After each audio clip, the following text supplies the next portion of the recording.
بسم اللہ الرحمن الرحیم لقد کان فی قصصہم عبرۃ لأولی الالباب صدق اللہ مولانا العظیم وصدق رسولہ النبی الکریم الامین ان اللہ وملائکتہ یصلون علی النبی یا ایہا الذین آمنوا صلوا علیہ وسلموا تسلیما اللہم صلی علی سیدنا مولانا محمد وعلی آلہ واصحابہ اجمعین۔ سامعین کرام، ایک مرتبہ حجاج بن یوسف سفر حج پہ تھا اور گرمیوں کا موسم تھا، گرمی بہت زیادہ تھی۔ سفر کرتے کرتے جب مکہ المکرمہ اور مدینہ طیبہ کے درمیان وہ پہنچا تو اس نے ایک جگہ اپنا خیمہ لگا دیا اور کھانے کا حکم کیا۔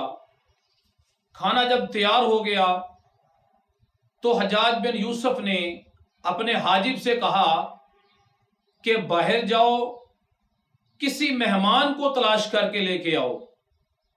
تو وہ جو حاجب ہے وہ باہر گیا، تلاش کرتے کرتے ایک جگہ پہ دیکھتا ہے کہ ایک اعرابی جو ہے وہ زمین پہ لیٹا ہوا ہے۔ وہ حاجب اس کے پاس گیا، اس کو اٹھایا۔ اس اعرابی نے پوچھا کہ مجھے کیوں اٹھایا؟ کہا کہ امیر حجاج جو ہے وہ آپ کو بلا رہا ہے، وہ آپ کو بلا رہا ہے۔ وہ اعرابی جو ہے وہ اٹھا اور اس کے ساتھ چل پڑا۔ جب حجاج بن یوسف کے پاس وہ پہنچا تو اس نے سوال کیا کہ مجھے یہاں پر کیوں بلایا گیا ہے؟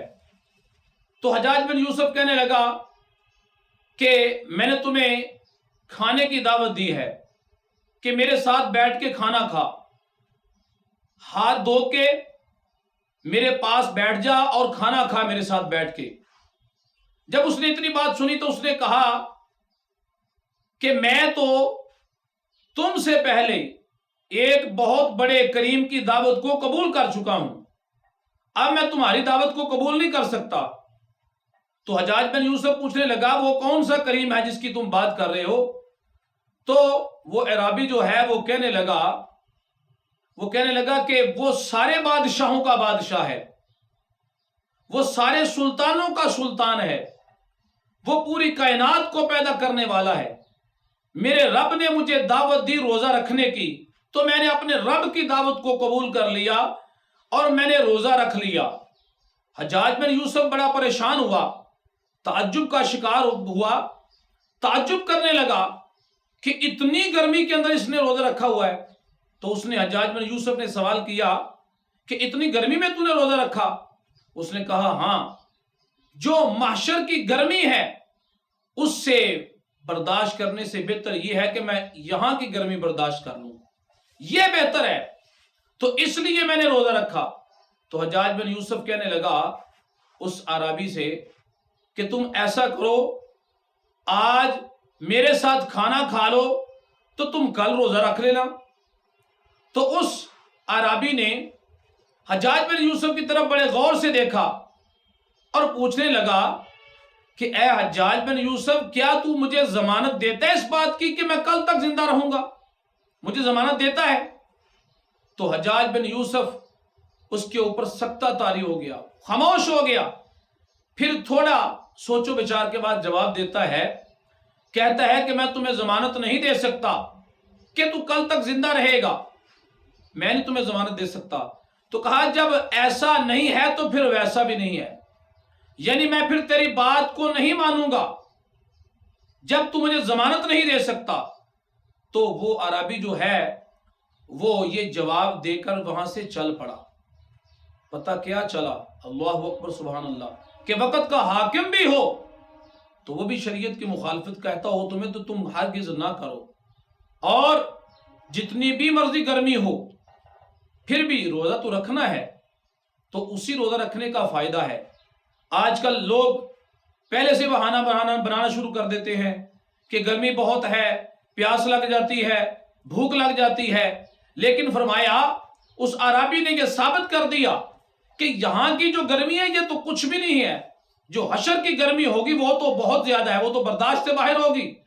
تو فرمایا جو یہاں پر گرمی برداشت کرے گا، اللہ کی رضا کے لیے روزہ رکھے گا، فرمایا محشر کے دن اللہ تعالیٰ اس کو اپنے سائے تلے رکھے گا، اپنی رحمت کے سائے تلے رکھے گا۔ اللہ اکبر، سبحان اللہ۔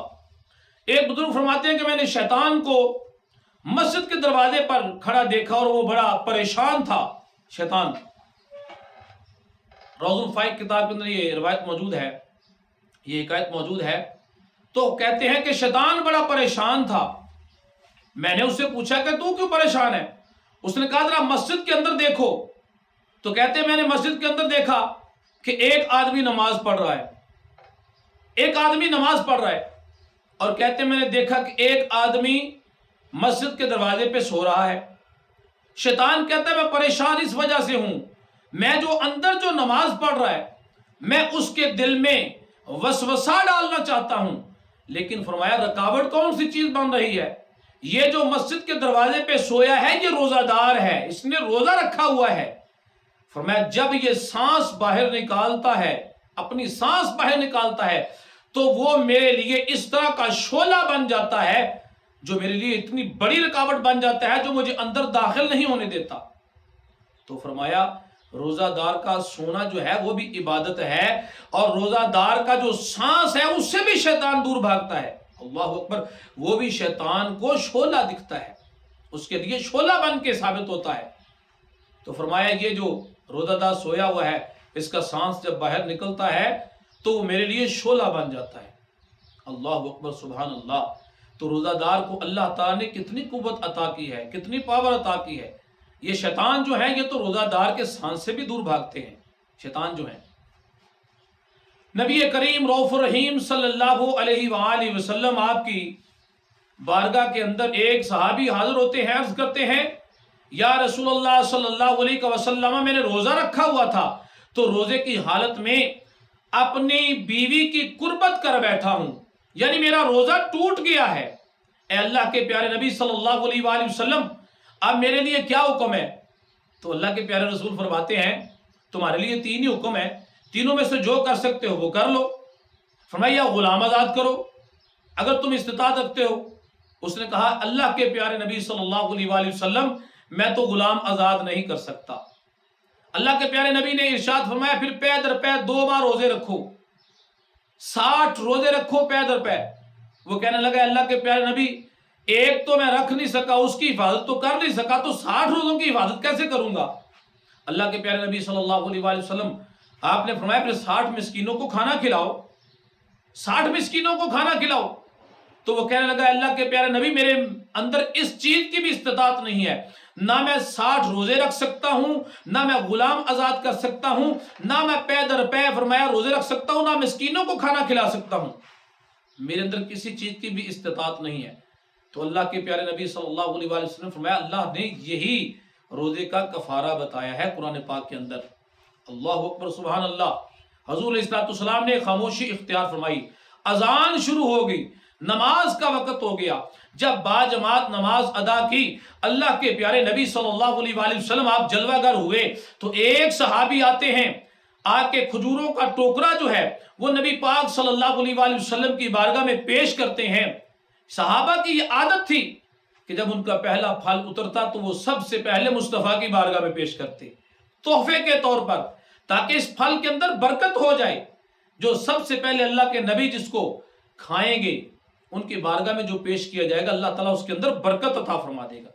تو ایک صحابی کھجوروں کا ٹوکرا لے کے آتے ہیں، میرے قدیم آقا علیہ الصلوۃ والسلام اللہ کے پیارے نبی صلی اللہ علیہ وآلہ وسلم آپ فرماتے ہیں این السائل، وہ سائل کہاں ہے جس نے سوال کیا تھا، این السائل این السائل۔ تو وہ اٹھ کے کھڑا ہوا، اس نے عرض کیا یا رسول اللہ صلی اللہ علیہ وسلم، اللہ کے پیارے نبی میں نے سوال کیا تھا۔ اللہ کے پیارے نبی فرماتے ہیں ذرا میرے پاس آ جاؤ۔ وہ صحابی حضور علیہ الصلوۃ والسلام کے پاس گئے، میرے آقا علیہ الصلوۃ والسلام نے فرمایا اے صحابی جاؤ یہ کھجوروں کا ٹوکرا لے جاؤ اور مکہ المکرمہ میں فرمایا جا کے اس کو بانٹ دو، جب اس کو بانٹو گے تو تمہاری طرف سے کفارہ ادا ہو جائے گا، تمہاری طرف سے کفارہ ادا ہو جائے گا، اس کو بانٹ دو۔ وہ صحابی کہنے لگے، عرض کرنے لگے یا رسول اللہ صلی اللہ علیہ وسلم، اے اللہ کے پیارے نبی، مجھ سے تو زیادہ غریب ہی کوئی نہیں ہے، مجھ سے تو زیادہ مسکین ہی کوئی نہیں ہے، مجھ سے زیادہ تو غریب ہی کوئی نہیں ہے۔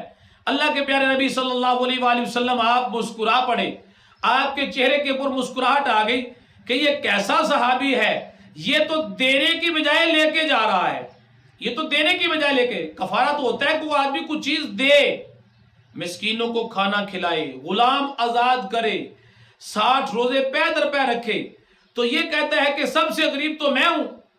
تو اللہ کے پیارے نبی صلی اللہ علیہ وآلہ وسلم نے مسکرا کے فرمایا، اے صحابی، جاؤ یہ کھجوروں کا ٹوکرا لے لو اور جاؤ اپنے بچوں کو، اپنی بیوی کو کھلا دو، تمہارا کفارہ ادا ہو جائے گا۔ اللہ اکبر، سبحان اللہ۔ تو یہ ہیں اللہ کے پیارے نبی صلی اللہ علیہ وآلہ وسلم، جو اپنی امت کے اوپر جن کے اتنے بڑے احسانات ہیں۔ اللہ تو فرماتا ہے یہ صرف 3 ہی کفارے، تینوں میں سے کوئی ایک کفارہ تم ادا کر سکتے ہو۔